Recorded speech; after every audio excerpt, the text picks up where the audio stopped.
வணக்கம் டீச்சர்ஸ், இது Sri பாலஜெகன் Kandasamy. BEO try பண்ண இன்றைய கிளாஸஸ் பாருங்க. தமிழ் சிலபஸ் லைன், அதாவது பிஇஓல கொடுத்துருக்கக்கூடிய அந்த சிலபஸ் லைன் வைஸாக நம்ம தமிழ் சப்ஜெக்டும் சைக்காலஜி சப்ஜெக்டும் டெய்லி கொண்டு போயிட்டு இருக்கோம். ஸோ அதன் அடிப்படையில் இன்னைக்கு வந்து பார்க்கக்கூடியது ராவண காவியம். சரி, இப்போ என்ன நம்ம ட்ரை பண்ணுறோம் அப்படின்னா, பிஇஓ எக்ஸாமை கண்டிப்பாக பாஸ் பண்ண முடியுமா, இதில் வந்து வேகன்சி கம்மியாக இருக்கு அப்படின்னு இன்னைக்கு வரைக்குமே புலம்பிட்டு தான் இருக்காங்க நிறைய ஸ்டூடெண்ட்ஸ். நல்லா தெரிஞ்சுக்கோங்க, இப்போ இருக்கிற ஸ்டூடெண்ட்ஸ் அத்தனை பேருமே ஒரே ஒரு போஸ்ட் தான் ட்ரை பண்ணுறீங்க. உங்களுக்கு கிடைச்சா ஒரு போஸ்ட் தான் கிடைக்கும். இப்போ இருக்க கொடுத்துருக்கக்கூடிய காலி பணிகள் அத்தனையுமே 51 போஸ்ட்டுக்குமே உங்களுக்கு கொடுக்க போகிறது இல்லை. நமக்கு தேவை ஒரு போஸ்ட், அதை கொடுத்துட்டு இப்போ 51 ஒரு போஸ்ட் ஒதுக்கி மீது 50 போஸ்ட்டும் மற்றவங்க ட்ரை பண்ணட்டும் அப்படின்ற மைண்ட் செட்டில் நீங்கள் படிக்க ஆரம்பிங்க. கண்டிப்பாக சொல்கிறேன், இந்த 2025 வந்துட்டு பார்த்தீங்கன்னா இந்த டீச்சர் டிபார்ட்மெண்ட் இன்னைக்கு பிஇஓக்கு அதிகமான வேல்யூ கொடுத்துட்டு இருக்காங்க. காரணம் என்னன்னா, இப்போ ஆல்ரெடி எஸ்ஜிடிக்கு கொடுத்துட்டாங்க. அடுத்து டெட் எக்ஸாம் எழுதுனா மட்டும் தான் எஸ்ஜிடியும் அடுத்து யூஜிடிஆரும் டிஆர்பியும் கொடுக்க முடியும். ஸோ இப்போ கரண்ட்லி அவைலபிளா இருக்கிறது வந்து பார்த்தீங்கன்னா பிஓ தான். ஆக நம்ம பிஜிடிஆர்பி அண்ட் பிஓ இதுக்கு வந்து இப்போ பிஓக்கு பார்த்தீங்கன்னா கம்மியான போஸ்ட்டுனால அதிக பேர் ட்ரை பண்ணல. அப்போ நீங்கள் ட்ரை பண்ணால் கண்டிப்பாக போஸ்ட் கிடைக்கும்ல. அதனால நான் திரும்ப சொல்கிறேன், அதிகமான போஸ்ட் இருந்தாலும் ட்ரை பண்ணுங்க, கம்மியான போஸ்ட் இருந்தாலும் ட்ரை பண்ணுங்க. ஏன்னா யாருமே ட்ரை பண்ண மாட்டாங்க. அதிகமான போஸ்ட் ஐயோ அப்பா அத்தனை பேர் ட்ரை பண்ணாங்க, எப்படி இப்போ நம்ம எழுத முடியும் அப்படின்னு நினச்சிட்டு இருப்பீங்க. ஸோ இந்த இது 51 வேக்கண்ட் அப்படிங்கிறது இன்னும் இன்க்ரீஸ் ஆகும். இதுக்கு நீங்கள் முயற்சி பண்ணுறவங்க ஒவ்வொருத்தருக்கும் போஸ்டிங் கண்டிப்பாக கிடைக்கும்.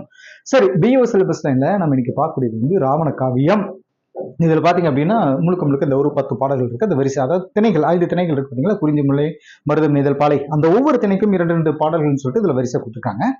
சரி, இந்த ராவண காவியத்தை எழுதுனது யார், இதுல என்ன சொல்லப்பட்டிருக்கு? ராவணன் அப்படின்னா நம்ம ஏற்கனவே படிச்ச மாதிரி இருக்குங்களா, கம்பராமாயணத்துல வந்துட்டு ராமன் அவருடைய ஆப்போனண்டா வந்து ராவணன் இருப்பாரு. சரி, இப்போ அங்க கம்பராமாயணத்துல வந்துட்டு Raman hero, Ravanan villain. But இங்க ராவண காவியத்துல ராவணன் தான் ஹீரோ. அப்போ ராமன் வில்லனா சார், அதெல்லாம் கேட்கக்கூடாது, அப்படியே இல்லைங்க, சரியா? பட் இங்க இருக்கக்கூடிய கண்டென்ட், புலவர் குழந்தை அவர்கள் வந்து ராவண கவிதை எழுதியிருப்பாரு. இதுல வந்து நமக்கு எக்ஸாம் பாயிண்ட் ஆஃப் வியூல நிறைய பாயிண்ட்ஸ் இதுல இருக்கு. பாடல்கள் வரிகள் கூட பாத்தீங்கன்னா ஒரு 10 வரிகள் கொடுத்துருக்காங்க. அது நமக்கு வெரி வெரி இம்பார்ட்டன்ட். இதுல என்னன்னா, இந்த பாடல்கள் ஆரம்பிக்கிறதுக்கு முன்னாடி இதை வர்ணனை பண்ணி ஒரு சில வார்த்தைகள் கொடுத்துருப்பாங்க. ஒரு வேலை எக்ஸாம் கேட்டாலும் கேட்கலாம் அப்படிங்கிறதுக்காக நான் அந்த வார்த்தைகள் நான் சொல்றேன். அதையும் ஓரளவுக்கு மெயில் வச்சுக்கோங்க. பூத்து குலுக்கிற பூஞ்சோலைகள், அதே மாதிரி அடர்ந்து வளர்ந்த பசு மரங்கள், நீர் நிறைந்த நதிக்கரைகள், பச்சை போத்திய புல்வெளிகள், துள்ளி திரிகிற இந்த மானினங்கள், மயில்கள், குயில்கள், கிளிகள் எல்லாமே வந்துட்டு பாத்தீங்கன்னா பறந்து திரிகிற பறவைகள், இந்த மாதிரியான ஒரு அழகான சூழலை பார்த்து மனம் சந்தோஷப்பட்டதுண்டா அப்படின்ட்டு ஒரு கேள்வியை நம்ம கிட்ட கேட்கறாங்க. அதெல்லாம் பார்த்தாச்சு. அழகை சுவைத்தால் மனதுக்கு புத்துணர்வு வரும், எல்லாம் வரும், எண்ணம் வளமை பெறும். சரி, இதெல்லாம் வரிகள் கொடுத்துருக்காங்க, அப்படியே மனப்பாடம் பண்ணிக்கோங்க. தமிழ் இலக்கியத்துறையில மிகுதியான இல்லோவியங்களை சொல்லோவியங்களா புலவர்கள் தீட்டி வச்சிருக்காங்க அப்படின்னு இந்த வரிகள் எல்லாம் கொடுத்துருக்காங்க. ஒரு கிளான்ஸ் பார்த்துக்கோங்க. சரி, இப்ப நம்ம கண்டென்ட் போக ஆரம்பிச்சிடலாம். இப்போ பாடல் வரிகள் குறிஞ்சியில இருந்து 2 பாடல்கள் கேட்டிருக்காங்க. ஃபர்ஸ்ட் பாடல சொல்றது, அருவிய முருகியம் ஆற்ப பைங்கிலி பருகிய தமிழிசை பாட பொன் மயில் அருகிய சிறை விரித்தாட பூஞ்சினை மருவிய குறக்கினம்னா குரங்கினம் மருண்டு நோக்குமனால், மருண்டு அப்படின்னா பயந்து.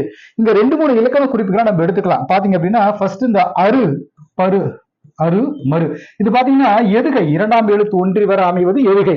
முதல் எழுத்து ஒன்றி வந்திருந்தால் அது மோனை, கடைசி எழுத்தோ சீரோ என்ன சொல்றது அடியோ, கடைசியா வரக்கூடிய அந்த கண்டென்ட் வந்து அந்த ஒன்றி வந்துச்சுன்னா அது இயைபு அப்படின்னு நம்ம படிப்போம். சரி, இங்க வந்து இலக்கண குறிப்பு நம்ம அப்புறம் பார்த்துக்கலாம், இலக்கணத்தை பார்த்துக்கலாம். சரி, இங்க என்ன சொல்றாங்க அப்படின்னா, அருவிய முருகியம் அப்படிங்கிறது குறிஞ்சி பறை. நம்ம ஏற்கனவே படிச்சிருப்போம். அதை வந்து அந்த கருப்பொருள், முதற் பொருள் கருப்பொருள் படிச்சிருக்கீங்களா பொருள் இலக்கணத்துல. அதுல கருப்பொருள்ல குறிஞ்சி முல்லை மருதம் நெய்தல் பாலையில மக்கள் வந்து என்ன, அங்க இருக்கக்கூடிய மக்கள் யாரு, அது இல்லாம அவங்களுடைய தெய்வம் முருகன், அதாவது முறுக்கு திங்க இந்திரன் வருமான் கொடு அப்படின்னு சொன்னா ஒரு ஷார்ட்கட்டை படிச்சிருக்கீங்களா. முருகன், திருமால், இந்திரன், வருணன், கொற்றவை, இது வந்து அங்க இருக்கக்கூடிய தெய்வத்துடைய பேர். குறிஞ்சி முல்லை மருதம் நெய்தல் பாலை. அதன் அடிப்படையில குறிஞ்சி பறை அப்படிங்கிறது முருகியம் அப்படின்னு சொல்லப்படுது. இந்த இடத்துல பறை அடித்தால் அந்த சவுண்ட் வருது இல்லைங்களா, இது வந்து குறிஞ்சிக்குண்டான பறை பேர் வந்து முருகியம். நம்ம இங்க படிச்சுட்டு இருக்கும்போது கடைசி அங்க பாத்தீங்கன்னா துடி என்னும் பறை பாலை கொண்டாடுது. சரி, இது ஒரு இலக்கண குறிப்பு. இதை நம்ம பருப்பொருள் வரும்பொழுது பார்த்துக்கலாம். இங்க என்ன சொல்லியிருக்காங்க அப்படின்னு பாத்தீங்கன்னா, அருவிய முருகியம் ஆற்ப பைங்கிலி, இதனுடைய பொருள் பாத்தீங்க அப்படின்னா, அருவிகள் பறை மாதிரி ஒலிக்கும். அங்க வரக்கூடிய அந்த அருவிகள் வந்து பறை அடிச்சுன்னா அந்த மேல தட்டிக்கும் போது எவ்வளவு சத்தம் வரும், அந்த பறை மாதிரி ஒலிக்கும். பைங்கிளி தனக்கு தெரிஞ்ச தமிழிசை பாடும் ஆற்ப பைங்கிளி, அந்த பைங்கிளி வந்து தனக்கு தெரிஞ்ச தமிழ் இசை பாடும். அடுத்து அருகிய சிறை விரித்தாட பூஞ்சினை, சிறை அப்படின்னா இறகு விரித்து ஆட. அப்ப யாருங்க, அங்க இருக்கக்கூடிய பூக்களை பூஞ்சினை. சினை அப்படிங்கிறது வந்து பாத்தீங்கன்னா சினை பெயர்ல, அதாவது ஒரு மரம் இருக்கு அப்படின்னா தாவரங்கள் மனித உடல் உறுப்புகள் வந்து சினை உறுப்புகள் நம்ம படிச்சிருப்போம். அது வந்து இலக்கணத்தை பார்ப்போம். இந்த பூஞ்சினை பூக்களின் உறுப்பு, அதாவது பூக்கள் பூத்துக்களுக்கு இருக்கக்கூடிய அந்த சினை கிளைகள் அப்படின்னு சொல்லி சொல்றது. இந்த இடத்துல பூஞ்சினா பூவின் கிளை அப்படின்னு சொல்லும். மறுவிய குறைக்கினம் மருண்டு நோக்குமால், அதாவது பொன் மாதிரி அழகான மயில் தன்னுடைய அருமையான சிறகை விரித்து ஆடும் இந்த காட்சியை பூக்கள் நிறைந்த மரக்கிளைகள்ல உட்கார்ந்து இருக்கக்கூடிய குரங்கினம் மிரட்சியோட மருந்தோடு நோக்குமாம் பார்க்குமாம். சரிங்களா? இது வந்து முதல் பாடலுடைய மீனிங். ரெண்டாவது பாடல் பாருங்க. அடுப்பிடு சாந்தமோடு அகிலின் நாற்றமும். இங்க நாற்றமும் அப்படிங்கிறது வாசனை. சரிங்களா? நாம் இதை தமிழ்ல இப்ப நடைமுறை தமிழ்ல வரும்பொழுது அது வேற மாதிரி கொண்டு போயிட்டோம். பட் தூய தமிழ்ல நாற்றமும் அப்படின்னா இனிமையான வாசனை என்பது பொருள். துடுப்பிடு மெய்வன சோற்றின் நாற்றமும் அதாவது மடுப்படு காந்தலின் செங்காந்தல் மலர், அந்த என்ன சொல்றது காந்தலின் மனமும் தோய்தலார் கடைப்பொருள் பொருளாம் கமலம் குன்றமே. அதாவது அடுப்பிடு சாந்தமோடு, சாந்தம் இப்ப இங்க என்னன்னா சந்தனம் அப்படிங்கிறத சாந்தமோடு அப்படின்னு சொல்றோம். அகில் நாற்றும் துருவிடுமையான இதோடைய பொருள் பாத்தீங்கன்னா தீயில போட்ட சந்தன மர குச்சிகள், அகில் இதோடைய நறுமணமும், உலையில போட்ட மலை நெல்லரிசி, அதாவது மை வன, வனம் அப்படின்னா மலை இல்லைங்களா, காடு வனம் சொல்றோம் இல்லைங்களா. சோ மைவன, அது துப்பிடு மைவன சோற்றின் நாட்டமும், அதாவது சோற்றின் நாட்டமும் அந்த அங்கிருந்த மலை நெல் அரிசியினுடைய சோற்றின் மனமும். இதுதான் சொல்றது. மடுப்படு காந்தலின் செங்காந்தல் சொல்றாங்க. மடுப்படு காந்தலின் மனமும் தோய்த்தளார் கடைப்படு பொருளாம் கமலம் குன்றமே. காந்தல் மலருடைய ஆழ்ந்த மனமும் பரவி தொய்ந்து கிடந்ததால எல்லா இடங்களிலும் இருக்கக்கூடிய பொருள்கள் அப்படி மனம் கமழ்ந்து காணப்படும் அப்படின்னு சொல்லிட்டு இந்த பாடல் வரிகள்ல அந்த வாசனை பற்றி முழுமையா சொல்லியிருக்காங்க. சரி, அடுத்த பாடல் போயிடலாம். அது குறிஞ்சிக்கு 2 பாடல்கள், இது வந்து முல்லைக்கு 2 பாடல்கள். இந்த முல்லையில் வந்து என்ன பாடல் கொடுத்துருப்பான்னா பூவை, அதாவது பூவையும் குயில்களும் பொலங்கை வண்டரும் பா இசை பாடமும் பழமும் தேனும் தன் தே இசை பெரும் கடறு இடையர் முக்குழல் ஆவினம் ஒருங்கிற அருகு அணைக்குமால். அதாவது பூவையும் நாகனவாய் பறவை அப்படின்னு சொல்றது வந்து பூவை அப்படின்னு சொல்றாங்க. அந்த பேர், அதோட பேர் பூவையும் அப்படின்றது நாகனவாய் பறவையும் குயில்களும் பொல அழகு பொழ அப்படிங்கிறது போட்டு பொழந்து கட்டுங்க, அழகு அழகு போட்டு பொழந்து கட்டிடும். சரிங்களா? சோ அழகு பொலங்கை வண்டரும், இதோட பொருள் பாத்தீங்கன்னா நாகனவாய் பறவைகளும் குயில்களும் அழகுமிக்க வண்டுகளும் பாட்டு இசைச்சி பாடிட்டு இருந்தது. தே இசை பெரும் கடறு, கடறு அப்படின்னா காடு, கடறு அதனுடைய பொருள் வந்து பாத்தீங்கன்னா காடு. இடையர் முக்குழல், முக்குழல் இது கண்டிப்பா எக்ஸாம்ல கேட்க வாய்ப்பு இருக்கு. இந்த மாதிரி இடையில போய் இருக்கக்கூடிய ஒரு வார்த்தைக்கு வேறு பொருள் இருக்கு பாருங்க, அது அடிக்கடி எக்ஸாம் இருக்கு. முக்குழல் அப்படின்னா கொன்றை ஆம்பல் மூங்கில் இவற்றாலானோ குழல்கள் அப்படின்னு சொல்றது. கொன்றை ஆம்பல் மூங்கில், கண்டிப்பா முக்குழல் எதை சொல்லுது அப்படின்ற ஒரு கேள்வி நமக்கு வரும். ஆவினம் ஒருங்குற, ஒருங்குற அருகு அணைக்குமாம். இதோட பொருள் பாத்தீங்கன்னா புகழ்பெற்ற முல்லைநில மக்களால ஆயர், சரிங்களா, முக்கனியும் தேனும் சேகரிச்சுக்கிட்டு முக்குழல் இசையால், அங்க நான் சொன்ன பாருங்க முக்குழல் இசையால் மேயும் பசு கூட்டங்களை ஒன்னா சேர்த்தாங்க அப்படின்றது என்னுடைய பொருள். ஆவினம் பசு கூட்டம், அதாவது ஆ நிறை அப்படின்னு ஒண்ணு நம்ம படிச்சிருப்போம். ஆ நிறை, ஆ நிறை, ஆ நெடில் ஆ போட்டு நிறை இந்தரா குண்டுரா, இந்த இடத்துல ஒல்லிரா குண்டுரா போட்டிருக்கிறார். இந்த இடத்துல நிறை அப்படின்னு இந்த பசுக்களுடைய கூட்டம். ஆ அப்படின்னா பசு, பசு, நிறை அப்படின்னா கூட்டம், பசுக்களுடைய கூட்டம் அப்படின்னு சொல்றோம். ஆவினம் இதுவும் வந்து பசுக்களுடைய கூட்டம் சொல்லப்படுது. நிறை அப்படிங்கிறது வந்து இந்த குண்டுரா போட்டோம் அப்படின்னா இதனுடைய பொருள் வந்து வேற. நிறை அதாவது மாஸ், அதிகமான அப்படின்றத சொல்றது. நிறைவான அப்படின்ற ஒரு பொருளும் நமக்கு. சரி, இப்ப அடுத்த பாடல போயிடலாம். 4வது முதிரையும் சாமையும் வரகும் மொய்மணி குதிரை வாழியும் களம் குவித்து குன்று என பொதுவர்கள் பொலிவுற போர் அடித்திடும் அதிர்வுகள் கேட்டு ஒளை அஞ்சி ஓடிடுமே. ஒளை அஞ்சி யாரு? மான். சரி, முதிரையும் சாமையும் வரகும் மொய்மணி குதிரையிலையும். சரி, இதோடைய பொருள் என்னங்க? முதிரை, சாமை, கேழ்வரகு, அதாவது அங்க சொல்றாங்க வரகு அப்படிங்கிறது கேழ்வரகு. மணி மாதிரியான குதிரைவாளி நெல், இது எல்லாத்தையும் முல்லை நிலத்த மக்கள் அறுத்து கதியடிச்சு களத்துல குண்டு மாதிரி குவிச்சு வைப்பாங்களாம். பொதுவர்கள் பொலி உர போர் அடித்திடும், அதாவது பொலி அப்படின்னா தானிய குவியல், சரிங்களா, பொலி அப்படிங்கிறது தானிய குவியல். உரப்போர் அடித்திடும் அதிர்வுகள் கேட்டு உலை ஒரு வகையான மான், உலை அஞ்சு ஓடிடுமே, ஒரு வகையான மான் அஞ்சு ஓடிடுமே. இதனுடைய பொருள் பாத்தீங்கன்னா கதி அடிக்கிற அதிர்வு தரக்கூடிய வாசை கேட்டு மான்கள் அஞ்சு ஓடும் அப்படின்னு இந்த இடத்துல 2வது இடம் பொருள் சொல்லிட்டாங்க. அடுத்த பாருங்க 5வதா மண்ணிய முதுவையில் வளைப்ப வாய் வெறி ஈ ஈ ஈ. ஓகே, மைண்ட்ல இருக்குங்களா? ஈ சொல்லிசை அளபடை, ஊ வந்தா இன்னிசை அளபடை, மற்ற எழுத்துக்கள் வந்தால் நான் என்ன சொல்றேன், செய்யுளிசை அளபடின்னு சொல்ல தூக்கி போய் போட்டுடலாம் அப்படின்னு சொல்லிருக்கீங்களா. சரி, வெரி ஈ அப்படின்னு போடுறது எதுக்கு சார் இந்த ஈ போடணும், அதுவே கம்முனே விட்டுலாம்ல. இப்ப பாத்தீங்கன்னா வெறி அப்படிங்கிறது ஒரு பெயர் சொல்லாக வந்துடும். ஒரு பெயர் சொல்லானது வினையச்ச பொருளில் வந்தால் அது நம்ம என்ன சொல்றது, சொல்லிசை அளபடை அப்படின்னு நம்ம கொண்டு போயிருப்போம். இது பாடலின் இனிமைக்காக இதை கொண்டு வந்திருப்பாங்க. வெறி அப்படின்னு சொல்லிட்டு இதை பாடும்பொழுது பாத்தீங்கன்னா வெறின்றது கொஞ்சம் அப்படியே இழுத்துட்டு வெறித்தனமா இழுத்துட்டு போயிருந்திருப்பாங்க. சரி, மன்னிய இந்நிலம் குறுகளை மிக்கு இணைந்து வேம்பிட தன்னிழல் தங்கவே தாய்மை மீதுர நன்னீரில் வலிய சென்னாய் உயங்குமே. சென்னாய் மன்னிய முதுவெயில். மன்னிய முதுவெயில்னா வெயில், இளவெயில் தெரியும், காலையில் நேரத்துல வருது. முதுவெயில மணி 11 மணி, அதாவது என்ன சொல்றது 12 மணிக்கு பாத்தீங்கன்னா பயங்கரமான வெயில் அடிக்கணும், அது முதுவெயில் வச்சுக்கலாம். இதுவே பாலைவனத்துல இருந்தா வளைப்ப வெயிரி அப்படின்னா சோர்வால் வாய் குளர்தல், வாய் வெறி அப்படின்னா வாய் குளர்தல் அப்படின்னு சொல்லுவோம். இந்நிலம் குருளை, குட்டி குருளை அப்படின்னா குட்டி, அந்த இதோட குட்டி இணைந்து துன்புறுதல், அதாவது இணைந்து இந்த இடத்துல பாருங்க 2 சிலினா போட்டா இணைந்தல் அப்படின்னா துன்புறுதல், துன்பத்தை கொடுக்கக்கூடியது அப்படின்னு சொல்லிட்டு நம்ம சொல்றோம். அதுவே 3 சிலினா போட்டு இணைந்து வந்தா ஒன்னா சேர்த்திக்கிறதுன்னு அர்த்தம். சரிங்களா, இணைந்து துன்புறுதல். வெம்பிட அப்படின்னா கொடுமையான பாலை நிலத்து வெயிலுடைய வெப்பத்தை தாங்க முடியாத சென்னாய் குட்டி வாய் ரொம்பவே உலர்ந்து குளறிச்சான். சோ வாய் வெறி, வாய் குளறிச்சான். தன்னிழல் தங்கவே, தன்னுடைய நிழல் தங்கவே. இந்த இடத்துல பாருங்க ஒரு தாய்மை குணம் எந்த அளவுக்கு வெளிப்பட்டிருக்குங்க. தன்னிழல் தங்கவே தாய்மை மீதுர நன்னீரில் வலிய சென்னாய் உயங்குமே, வருந்துதல், உயங்குமே வருந்துதல். இதோடைய பொருள் பாத்தீங்கன்னா இதை பார்த்து அந்த தாய் வருந்திச்சான், அந்த குட்டியோட தாய் வருந்திச்சான். குட்டி இலைப்பாடுறதுக்கு எங்கேயும் நிழலே இல்லை, அதனால கடும் வெயில்ல தான் துன்புற்று நின்று, அதாவது வெயில்ல நின்று அங்க கீழே கிடைக்கக்கூடிய அந்த நிழல்ல தன்னுடைய குட்டிக்கு இலைப்பாற வச்சுதான். அதுதான் தாய் குணம் அப்படின்னு சொல்லிட்டு சொல்லுவாங்க. சரிங்களா, எவ்வளவு அருமையா இருக்கு பாருங்க. ரைட், அடுத்த பாடல் போயிடலாம்.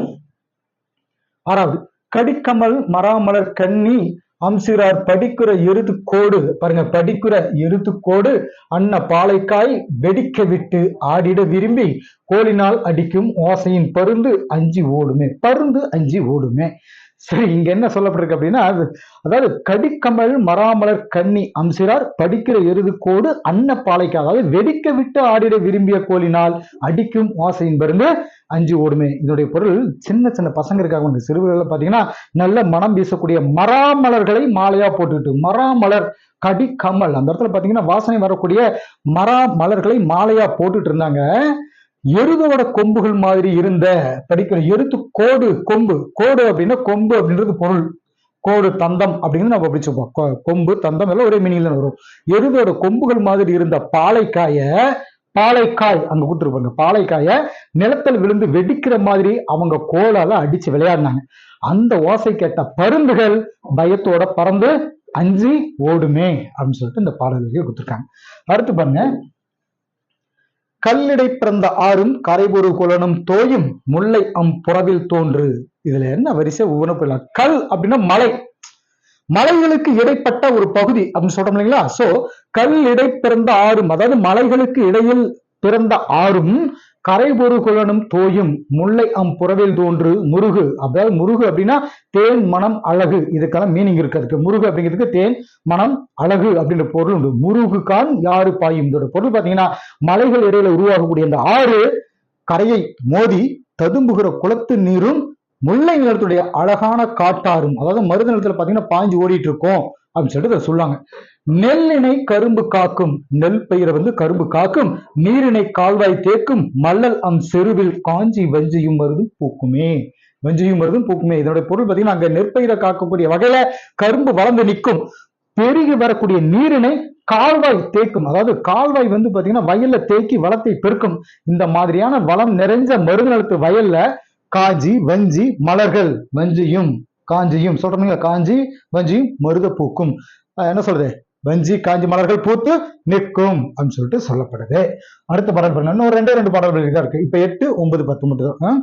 மறைமலர் குளத்தில் ஆடும் மயிர்தலை சிறுவர் நீண்ட பொறு கறி குறுத்து அளந்து. அதாவது மறைமலர் குளத்தில் ஆடும் மயிர்தலை, பாருங்க மயிர்தலை அப்படின்னு இந்த இடத்துல மயிருங்கிற வார்த்தை உண்மையான தமிழ் வார்த்தைகள் நிறைய இலக்கண இலக்கியங்கள்ல பாத்தீங்கன்னா இந்த வார்த்தையை கொடுத்துருப்பாங்க. இதை நம்ம நடைமுறை தமிழ்ல கொண்டு வந்து இந்த வார்த்தை வேற மாதிரி கொண்டு போயிட்டாங்க. சோ மயிர்தலை சிறுவர் நீண்ட பொறுகறி குறுத்து அளந்து பொம்மென கழிப்பர் ஓர்பால். இதோட பொருள் பாத்தீங்கன்னா, தாமரை மலர்கள் பூத்திருந்த குளத்துல சிறுவர்கள் நீராடிட்டு இருந்தாங்க. மயிர்த்தலை சிறுவர், அதாவது என்ன சொல்றது, அந்த இடத்துல நீராடிட்டு இருந்தாங்க. அந்த குளத்துல நின்ற யானையுடைய தந்தங்களை அளந்து பார்த்து அந்த யானையோட வடிவ அழகை பார்த்து சந்தோஷம் அடைஞ்சாங்க அப்படின்னு சொல்றது. குறைக்கழல் சிறுவர் போரில் குலுங்கிய தெங்கின் காயை, தென்னை மரத்தின் தெங்கின் காயை அப்படின்றது தென்னை மரத்தின் காயை புரைதவ பறித்து காஞ்சி புனை நிழல் அருந்துவாரே. அதாவது இதனுடைய பொருள் பாத்தீங்க அப்படின்னா, சிறுகள் அணிஞ்ச சிறார்கள் வைக்கோல் போர் குலுங்க மாதிரி, வைக்கோல் போர் குலுங்குற மாதிரி ஏறி தென்னை மரத்தில் இருக்கக்கூடிய இளநீர் காய்களை பறிச்சாங்க. அப்புறம் காஞ்சி மர நிழல்ல உட்காந்து குடிச்சாங்க அப்படின்னு இந்த பாடல் வரிகள் நமக்கு கொண்டு போயிருக்கோம். சரி, அடுத்த பாடல் பாருங்க. 9வதாக, பசிபட ஒருவன் வாட பார்த்தியினி இருக்கும் கீழ்மை முசிபட ஒழுகும் தூய முறையனை அறிவார் போல. பசிப்பட ஒருவன் வாட பார்த்தியினி இருக்கும் கீழ்மை முசிபட ஒழுகும் தூய முறையனை அறியார் போல. அதாவது இதோட பாடல் முழுமையாக பாத்தீங்கன்னா, வசிப்பட முதுநீர் புக்கு. இதோட பொருள் பாத்தீங்கன்னா, தூய ஒழுக்கு முறையை ஃபாலோ பண்றவங்க வந்து பசியால இருக்கிறவங்களை பார்த்து வருந்துவாங்க. அதே மாதிரி தான் வாழ்ற இடமானது மூழ்கிற மாதிரியான பெரிய கடலை புகுந்துட்டாலும் கூட வசிப்பட முதுநூர் புக்கு மலையென துவரை நன்னீர் கசிப்பட ஒளிமுத்தோடு கரையினில் குவிப்பார் அம்மா. அதாவது இதோடைய பொருள், கடலை பூந்துட்டாலும் மலையளவுக்கு பவளங்களையும் நல்ல இயல்பு தோன்றக்கூடிய ஒளிமுத்துக்களையும் நெய்தல் நிலத்தவர் கடற்கரையில கொண்டு வந்து குவிப்பாங்க. என்னதான் கடல் அலை வந்து அழிச்சிட்டே போனாலும் கூட இந்த முத்துக்களையும் மணிகளையும் அவங்க கொண்டு வந்து பவளங்களையும் குவிப்பாங்க அப்படின்ட்டு இந்த பாடல் பொருட்கள் சொல்றது. அது லாஸ்ட் ஒரே ஒரு பாடல். இது என்ன அப்படின்னா, வருமலை அளவி கனல் மணலிடை உளவி காட்டில் சுரிகுழல் உலர்த்தும் தும்பி தொடர்மறை முகர்த்த தோற்றம். அதாவது இங்கனுடைய பொருள், தும்பியானது கரையை நெருங்கி வர்ற மலை மாதிரியான அலையை தடவி கடற்கரை மணலுக்கு இடையில உழவி காத்துல தன்னுடைய நீளமான சிறைக உலர்த்தும். அப்புறம் பெண்களுடைய முகத்தை தாமிர மலர்னு நினைச்சிட்டு தொடர்ந்து போயிட்டு இருக்கும். சோ அடுத்து, இருபொரு விசும்பின வானம் விசும்பிற் செல்லும் இளமை தீர் மதியம் தன்னை கருமுகில் தொடர்ந்து செல்லும் காட்சி போல் தோன்றுமாதே. இந்த பாடல் வரிகள் பொருள் பாத்தீங்கன்னா, அது வானத்துல முழு நினைவ தொடர்ந்து போகிற கருமேகத்துடைய காட்சி மாதிரி இருக்குது அப்படின்னு சொல்லிட்டு இந்த பாடல் வரிகள் சொல்லப்படுது. இதுல பாடல் வரியுடைய மீனிங் எல்லாம் முடிஞ்சது. ராவண காவியத்துடைய நூல் வெளின்னு சொல்லிட்டு நமக்கு அந்த புக்கில் கொடுத்துருப்பாங்க. 20ஆம் நூற்றாண்டுல வந்த தனிப்பெரும் காப்பியம் அப்படின்னு சொல்லப்படுது ராவண காவியம். இந்த நூல் பாத்தீங்கன்னா, தமிழக காண்டம், இலங்கை காண்டம், இந்த காண்டம், பலபுரி காண்டம், போர்க்காண்டம் அப்படின்னு 5 காண்டங்கள் கொண்டது. 3100 பாடல்கள் கொண்டது. 3100. இந்த பாடல் வரிகள் இருந்து ஒரு கேள்வி கேட்கறாங்க. ஒவ்வொரு பாடலும் எத்தனை வரிகள் கொண்டதுங்கிறது ரொம்ப முக்கியம். இந்த நூல் புலவர் குழந்தை அவர்களால் இயற்றப்பட்டது. இது ஒரு ஸ்பெஷல் என்னன்னா, புலவர் குழந்தைக்கு தந்தை பெரியார் கேட்டுக்கிட்டாரு அப்படிங்கிறதுக்காக 25 நாள்ல திருக்குறளுக்கு உரை எழுதியிருக்காரு. எவ்வளவு பெரிய விஷயம் பாத்தீங்களா? வெறும் 25 நாள்ல திருக்குறளுக்கு உரை எழுதியிருக்காரு. யாப்பதிகாரம், தொடை அதிகாரம் சொல்லிட்டு 30க்கும் மேற்பட்ட அந்த இலக்கண இலக்கிய நூல்களை படைச்சிருக்காரு இவர் புலவர் குழந்தை. பார்க்க குழந்தைன்னு தான் நினைச்சோம், ஆனா புலவர் பெரிய ஆளா இருக்காரு. பாத்தீங்கன்னா, ராமாயணத்துல எதிர்நிலை மாந்தரா படைக்கப்பட்ட ராவணன் முதன்மை நாயகனாக வச்சு எழுதப்பட்டது ராவண காவியம் அப்படின்னு இந்த பாடல் வரைக்கும் இதோட நம்ம கம்ப்ளீட் ஆகுது. ஓகே டீச்சர்ஸ், அடுத்த ஒரு வீடியோ நான் உங்களை சந்திக்கிறேன். தேங்க்யூ.